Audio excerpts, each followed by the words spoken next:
Life for me was just me being a rebel, you can say, walking around everywhere. If I want to do something, I want to do it now and I will do it. I will generally just wait for my mother until she goes to work and then I'm out the house.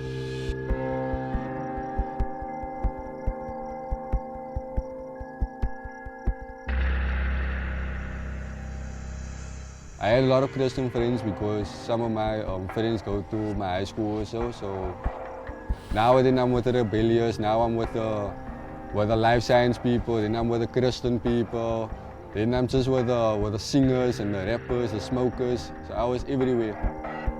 That was my life.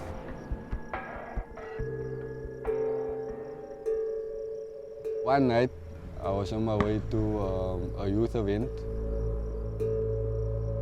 Well, I just left my flat basically. Two guys was walking and I didn't take note of him because I'm rebellious. Nothing will happen to me. I knew my streets, I knew where I was going, so I didn't worry about them. And unfortunately for me, one kept me back. The other guy in front had a gun on him, pointing it to my head, grabbing my phone. The one at the back was stabbing me 8 times. The one in front was hitting the gun on my head 3 times.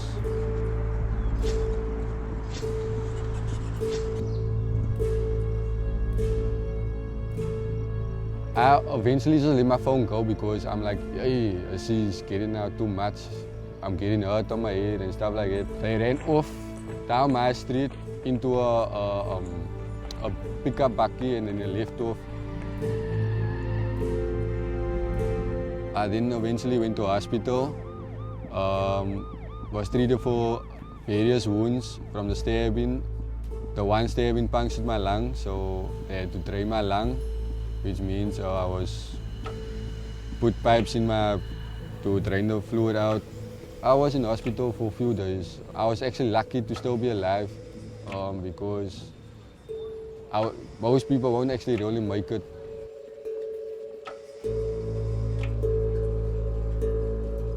So eventually when the doctors left, I just prayed, like, Lord, please heal me. I don't want to be here anymore. I want to go back to my life.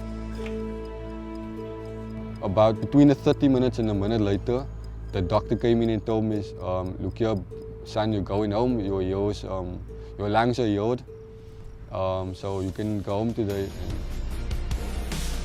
That day I went home, stitches in, pipe was out.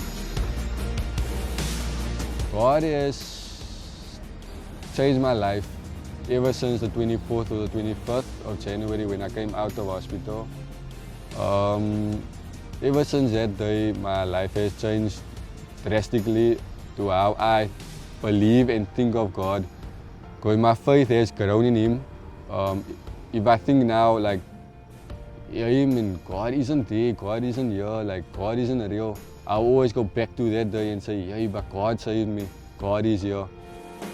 Wherever I'm going, media, sports, medicine, wherever it is, I know God is going to be with me, in front of me, beside me, all corners, above me, everywhere.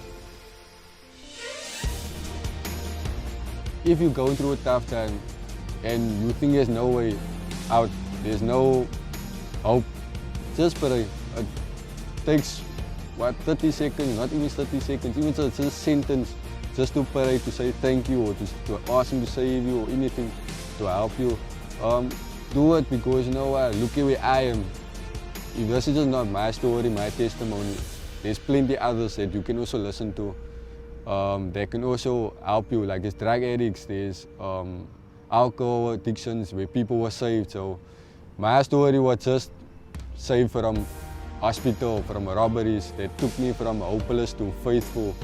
So I'm actually just asking to give your life also in His hands and not into your own hands and into your own mind. Give it in your all to Him.